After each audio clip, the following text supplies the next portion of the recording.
Hello, welcome to the series with the 1 year with the Ramchal. And this week portion is Chaye Sara. And it is also a very special portion that I'm going to introduce you. And let's dwell into that.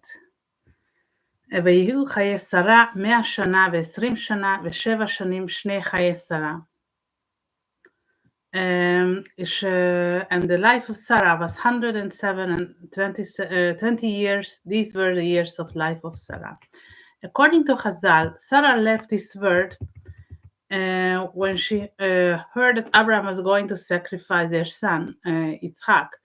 As we know, it was just another test for Abraham, but the very idea sounds distressing. That the female soul and the maternal feelings could bear even the possibility that Yitzhak will not survive this occasion, this event. The intense desire that Sarah previously harbored to have a child, especially considering that she became pregnant at the age of 70, that was very strong. She had a very strong bond with her son. Vayhiu Chaye Sara.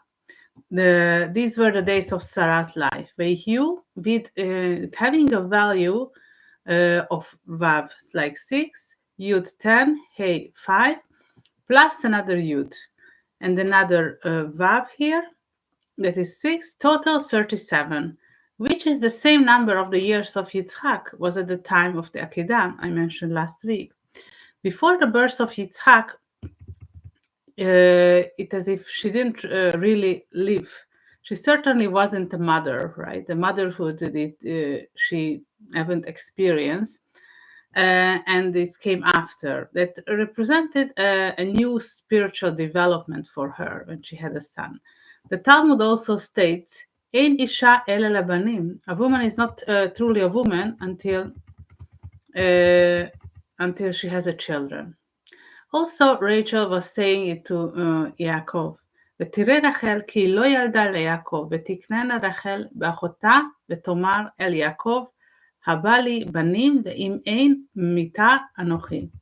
And when Rachel saw that she bore Jacob no children, Rachel invited her sister and said unto Jacob, give me children or else I die. Only the female gender carries on the existence of humanity, and this is a fundamental and characteristic aspect. The female, and it is specialized in motherhood. This is the idea that is outlined in this sentence. Sarah lived 427 years, achieving her rectification in subpoints 120 and 7. So each of these sections, each of these subcategories, she perfectly fulfilled her tikkun. So there is a reason it is mentioned 100 and then 20 and 7. And flawlessly completing each challenge, Sarah existed on a very high spiritual level. She even managed to rectify identically caused issues by Eve, especially when Cain associated that with the Sephira of Gvura judgment, killed his brother Abel. So this Gvura has actually 126 aspects. And with each year of Sarah's life, she corrected one aspect of that. When she completed this correction in the 126 years, then the entire tikkun correction was accomplished. And she entered into the 127th years of her life. And then her soul had nothing left, and they accomplished, and she had to bear the earthly burden. This meaning that the soul is soul and the body is reattaching, and the soul continues its way. גר ותושב אנוכי עמכם, תנו לי אחוזה קבר עמכם וקברה מתי מלפניי. I'm a stranger and sojourner with you. Give me a possession of abiding place with you, that I may bury my dead out of my sight. So Sarah's soul departed from her body, so she had to be buried.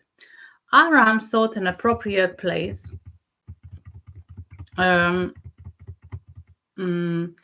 for his spouse. Abraham was truly a stranger in that place, but now in this case there is an additional aspect that his wife was passed away. Spouses are also spiritual partners, so this connection is originated in the Olam HaNeshamot, the world of souls, and we experience a part of it in an earthly existence as it is instance. Abraham mourns for Sarah, his wife, thus he too is no longer a whole because a feminine counterpart is departed from his wholeness. וכבר מתים מלפניי, that I may bury my dead out of my sight. This is a duty of the living to bury the departed as quickly as possible. This is both an act of respect and also responsibility. In practice, what happens to a body what has not yet been buried, but its original source is no longer within, it can be very vulnerable to negative entities. Since the human body is created in the divine image, we cannot allow these negative spirits to inhabit it. For an active person living, it is the physical world. The most important goal should be to bury the loved one as quickly as possible. This is the halacha. This is the reason. So this way, the departed soul can continue its journey peacefully back to the Olam HaNeshamot, from where it is originated in earthly existence afterward. Before that, it undergoes a purification and enters to the realm of souls in the complete purity. So negative events or adversaries always occur when there is an opportunity or space for them. So rather than directly during an event. For example, if I haven't offended someone and we cannot discuss what bothers them afterward, during that time, the other person can think various negative thoughts. Mostly about why the other person is not okay. We will be always approach this from our own complexes. This can be resolved immediately by addressing or inquiring if we feel that the other person did not react well to our interaction. That is preventing negativity or adversaries from creeping in. So Abraham didn't wish to bury Sarah in the local cemetery, but in a new place. This new place in the entrance of the Garden of Eden, exactly what he chose. So Adam and Eve also rested there. We saw there is also a connection in Sarah and Eve, and also this is with the resting place could be the similar one. So that will be the final resting place for the other patriarchs also and matriarchs later on. ויתן לי את מערת המכפלה אשר לא אשר בקצה שדהו בכסף מלא ייתנו לי בתוכם לאחוזת קבר. That may give me a cave of this Machpela which he had, which is in the end of this field for the full price. Let he give into me the midst of your possession of burying place. This land had to be purchased from Ephron, the Hittite leader. It is always challenging to outsmart leaders' mind because they believe they really already know everything. They control certain things, and in their physical life, it is almost impossible to offer something valuable for such a top leader. So this struggle was also to be felt on the spiritual and energetical level. And of course, Abraham paid his 400 silver shekels for it. So despite Ephron initially wanted to give it for free, Abraham knew that nothing comes without effort. So later on, for sure, he had to pay a high price for it. So therefore, it's better. So Abraham's strategy was to open this negotiation, saying that I will give this 400 shekels. Do you accept my offer? So he makes an offer, wanted to buy it for real money. The cave of Machpela was not among the popular places at that time. So Abraham knew that energetically and spiritually that it was a very important place, but others didn't attribute much significance to it. It was very good in that sense. So Abraham felt it was a special place, the Machpela, the burial place. We mentioned Adam and Eve is also buried there, and this is the entrance of the Garden of Eden. But he thought it was better not to reveal what he knew, so at least from Ephron, that he would refuse to sell him this land. The meaning of the word Machpela, it's kaful, it's duplicate, multiple. The place was built on 2 levels, and so its history it served as a burial place, burial site for a husband and wife. So meaning Adam and Eve, Abraham and Sarah, and Yitzhak and Rivka, Jacob and Leah. So it is the entrance of the Garden of Eden as well, as I mentioned. So, and these four couples are buried there. פיתחו שערים ויבואו גו צדיק שמור אמונם. Open the gates and the righteous nations that keep faithfulness may enter it.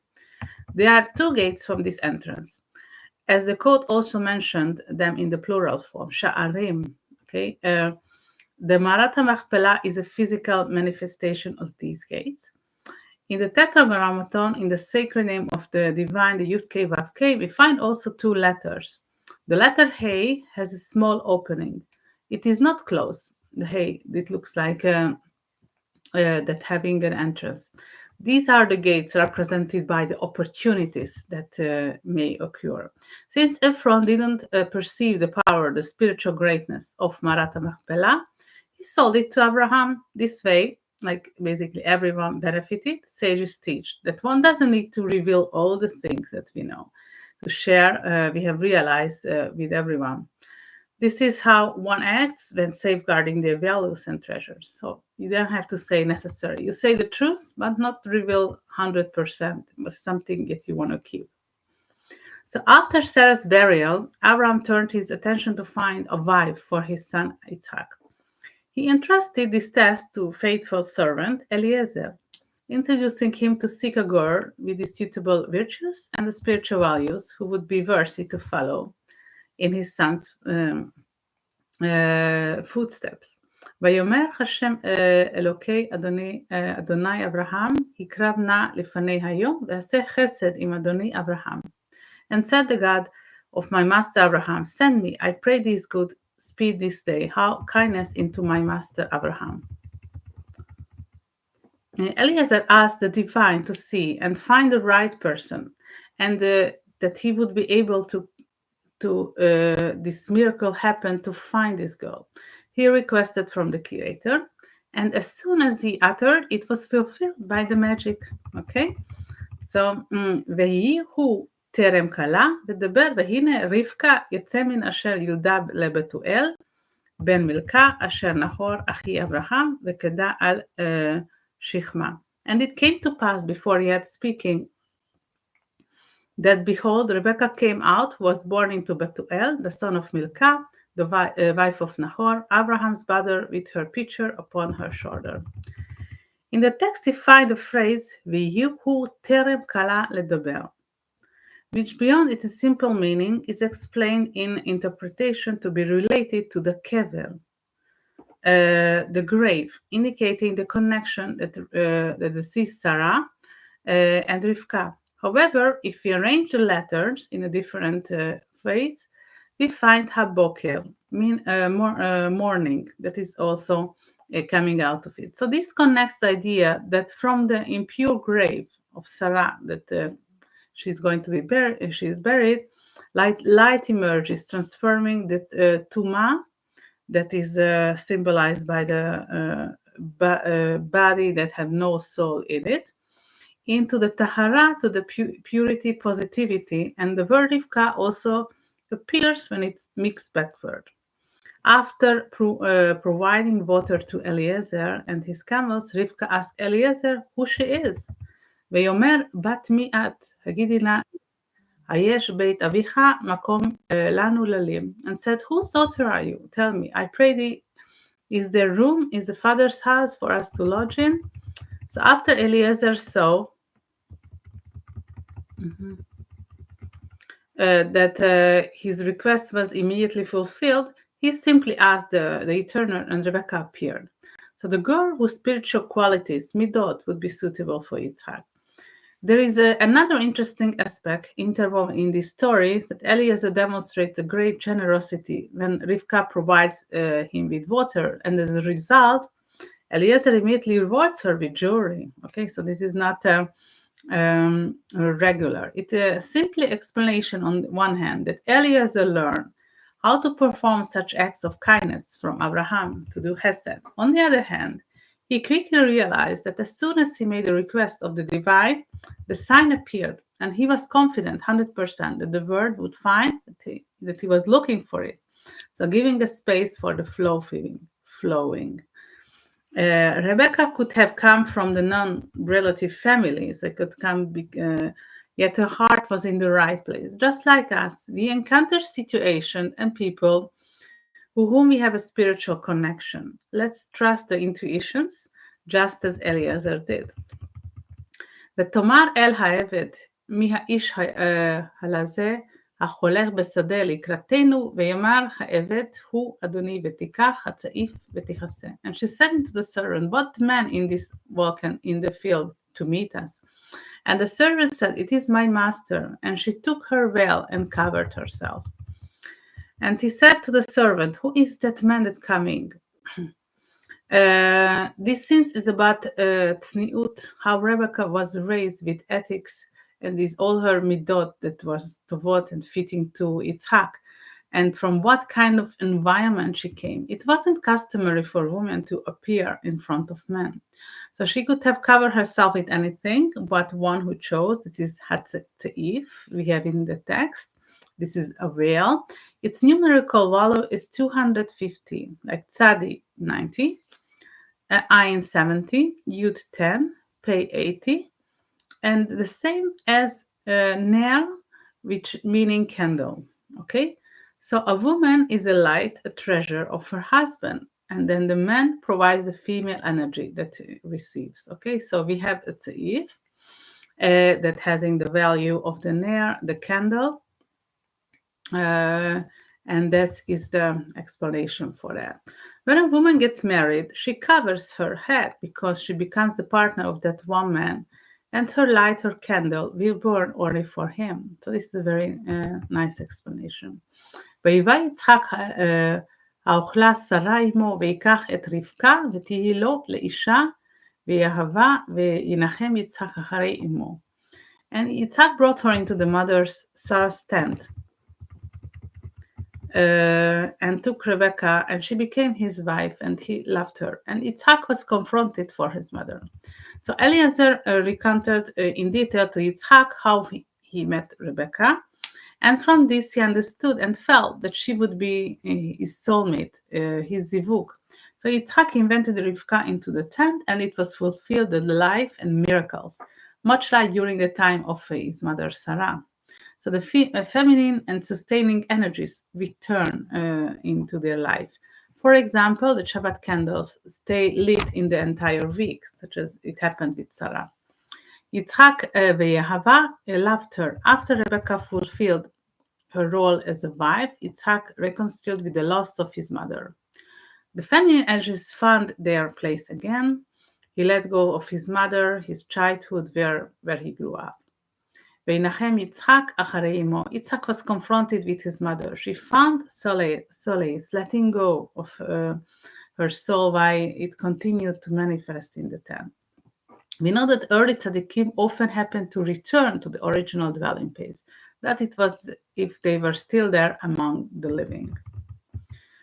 ואלה ימי שני חיי אברהם אשר חיי מצת שנה ו70 שנה, מעט שנה ו70 שנה ו5 שנים. And these are the days of years of Abraham, which he lived in 100 years, 70 years, and 5 years. So also we see that the similar principle is going on. So we have these packages of 100 years, 70 years, and then more 5 years.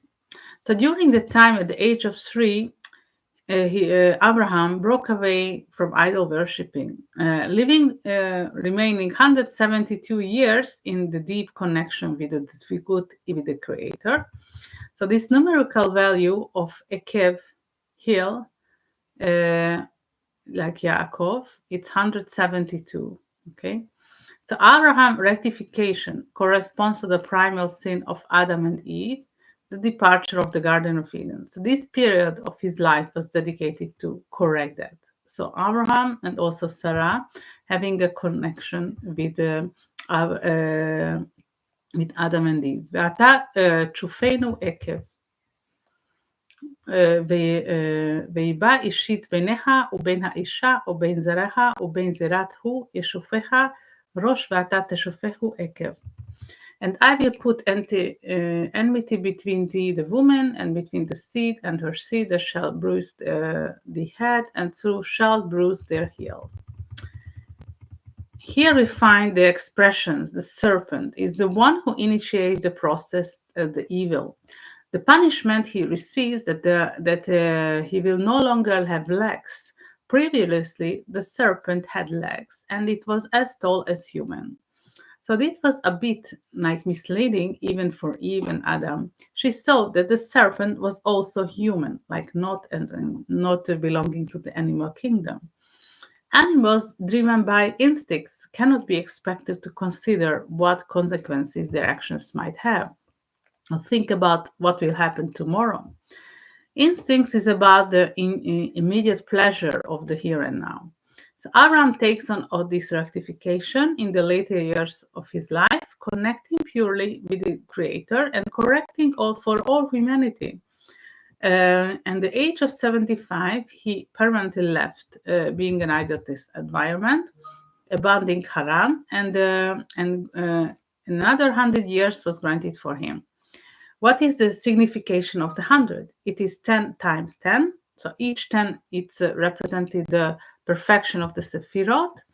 So his tikkun or rectification completed, he could move on from the physical existence. So a reality true for all. So without pain, as true tzaddikim depart from earthly life toward for more complete eternal existence. וימת אברהם בשיבה טובה זקן ושבע ויסוף אלה עמיו. And Abraham expired and died in a good old age, an old man and full of years, and was gathered to his people. So this was about this parasha, and we see the two tzaddikim, Abraham and Sarah, departed from this world. But many other more things that we discussed. I hope it was very good for you to experience this week, and see you next week. Thank you. Bye bye.